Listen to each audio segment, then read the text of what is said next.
into a CVS and he holds it up with a note. He manages to get out the door, first of all. And his note says, in big bold letters, "This is an armed robbery. Please cooperate. I don't want to hurt you. Bag the following: oxycodone, hydrocodone, Xanax, Adderall, liquid codeine, Viagra." Wait. Hey, I was vibing with that list there for a second. Yeah, alright, then you got the Okay, all right. You look young, player. How old is he? He looked like he, Yeah. you Look know. about 20. You telling me he can't get it up now? Come on, man. Come on, player. Listen, he might You be know? set up by Robbing for somebody else. Viagra. That's Well, maybe he decided at some point, like Elijah said, maybe his homie's like, "Yo, while you out, get that for me," you know. Maybe there's a market for it. I don't know. yeah, could be. Now, Maybe I will, somebody was threatening him. well, it could be too. And listen, I'll say this: you never know. The young dude goes in. Somebody said, "Look, he was smart because he used a note. He didn't use a gun." And in those cases where, like, you clearly did not have a weapon, you do get less time. Yeah. Okay, hey, look, I didn't have a weapon. I was an addict. You know, definitely people not encouraging anybody to break the law. But in this case, some people said, "Oh, well, he's kind of smart the way he did it, so on and so forth." But, you know, if you get caught, you still got caught, Yeah. right? Well, in today's age, you're not robbing a bank. No, no. I mean, it's Damn just near can't- impossible. Yeah. Well, listen, back in the day, I had some very, very, very close people to me that used to go rob pharmacies, etc. This was back in the late 70s, early 80s. And they told me like it was like taking candy from a baby. You know, they actually robbed the Beverly Bank. Really? Just recently, they robbed it twice. They came through the drive-through and robbed Got it 'em. through the drive-through. Did they get the people? No, they got away because it was What? Beverly. You know how Beverly is. Well, yeah, It's I got mean- it's got like 600 people in the town, so they robbed it. They hit the tracks, I guess, and they were out of there. Well, you know, think about the old days with John Dillinger and them. How easy it was for them to just go in. Basically, in those days, if you had more firepower, you were winning. We know There's Beverly no doesn't ratings. have a police force. Oh my goodness. They had a chief of police, but the police had responder deputies and stuff, so they got to come all the way across the counties and shit to get there. But do know this, when a bank gets robbed, the FBI automatically gets involved. So, Well, they gonna get them eventually then. yeah, I mean, you don't want the feds on that ass, that's for sure. I told y'all years ago, this was on my old YouTube channel called Scarface's Street Stories. RIP to Scarface's Street Stories. We actually were doing good on it, but I can only tell so many stories, folks. So I felt like bring the youngins in and we could talk about world happenings. But I want to say this, there was a story about a young man named Tyler back in the day. Him and his brother robbed a gun store, all right? They got away with it. They had all these guns, and long story short, he was flashing the gun, and accidentally murdered his own brother. I mean, guns just went off bow. And you know, the feds didn't even really get involved until that happened. Then they were on their ass. But a lot of times, people that do these robberies and shit, they tell on themselves. You know, Remember that dude back in the day that had that bomb on his neck?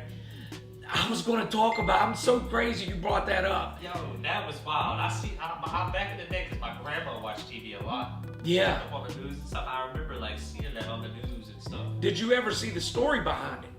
Something about he was like kidnapped or he was in on it. Did you guys know what he's talking about? No idea. All right, hold on. Basically- Watch this. Yeah, basically, I'm not going to say nothing because I don't want to give it away, but there was a lot of conspiracies behind this. There was a big conspiracy behind it. Right. Here it is. Heist in the West. The SWAT team on the scene, ABC's Brandy hit with the robot they sent in. Tense moments tonight. A bank robbery suspect captured in Salt Lake City, lying on the ground, handcuffed, when this. officers realized wires were coming out of his vest. They just said he's holding very still. Police on edge, fearing he might be wearing an explosive vest, backing was. away, evacuating the entire block. Snipers with rifles perched overhead. The bomb squad moving in. They're sending the robot up now to cut the vest off the guy. A delicate and successful. And the guy kept begging him. He's like, please, I got a bomb on me. Please help me. It's on a timer. Yep. And it blew up, blew his head off. Killed him. It's not the first time a Um, bank robbery has turned into a watch. potentially explosive Here it is. situation. In 2003, pizza delivery man Brian Wells claimed a man forced him to rob this Pennsylvania Yeah, I was about to say he's with a taken time hostage. bomb strapped to his And neck. look, he's like, please help me. And then it. Well, they actually say he was in on it. So listen, so that's debated, all right? Yeah. If you guys know this story, so I'll tell y'all real quick. There was a lady, I watched about 10 documentaries on this. There was a lady, I believe her name was Marjorie. She had a genius IQ. Genius. She got all these scholarships to like Ivy League schools, but she also had schizophrenia, right? So when she was young, she looked normal. She wasn't a horrible looking young lady. She was smart. She had the whole world ahead of her. Then the schizophrenia starts to take over, and you can see her hygiene start to decline, her mental state start to decline. So she starts coming up with all these crazy theories about the FBI and shit. So long story short, her and this other guy, not him, some other dude, they killed 2 other people. Then they lure this guy in. Others say he was involved. His family said he wasn't. I feel like he was tricked in a way. Or I mean, why would you put that on? No. Come on, bro. What I had seen at first was that he went to deliver that pizza, and that's when they got him. Yeah. Got him at gunpoint, put it on him or something, They and held him hostage. he went rob that bank. Could you imagine being him though? Like you're sitting there, you know, because they told him when they got him, they said, look, this is a bomb. It's going to kill you if you don't do this, this, this, and this. So you're sitting there talking to all these police, and police, let's be clear. I always tell people, when police come to a scene, their first concern usually is their safety. They're going to make sure their officers are safe, so on and so forth. Now, there's some examples where they rush in.